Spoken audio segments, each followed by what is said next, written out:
The real question is how much of this was already in the works?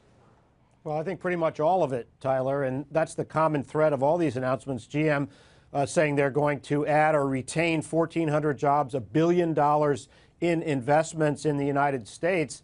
And General Motors is learning, just as other companies are, that one way to stay on the good side of the president-elect and not get hit by a tweet that can cause your stock to go down is to be proactive about announcing things of this kind. United Auto Workers, by the way, put out a statement saying that this announcement today flowed from their recent collective bargaining agreement with General Motors. But Donald Trump, of course, is taking credit for those jobs. In fact, he did, in addition to the thank you tweet that you just mentioned a few moments ago, he also sent a series of tweets, 2 of them this morning, saying that he's bringing jobs back to the United States even before his inauguration, as well as massively reducing the costs of aircraft through discussions with Lockheed Martin and Boeing.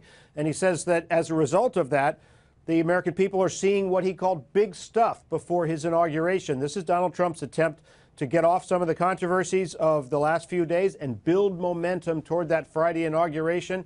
A strong economy and progress on jobs is key to his message and key to what he's promised the voters. And he's trying to make sure that that's how they see it right now. We're seeing all kinds of a market impact, John. Let's switch gears for 1 second. Donald Trump weighed in on the GOP's proposed border adjustment tax. Wall Street Journal ran an interview with him where they say the president-elect thinks it's too complicated.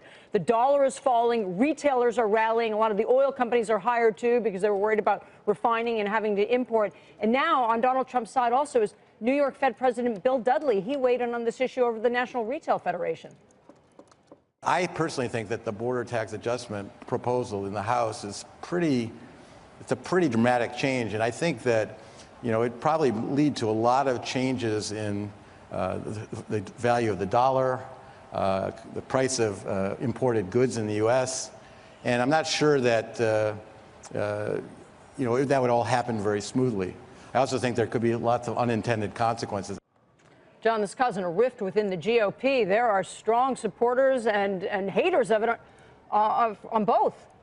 That's right. The border adjustment tax is much more popular in the House than it is in the Senate. And it's obviously more popular in the House than it is in either the New York Fed or the new Trump White House.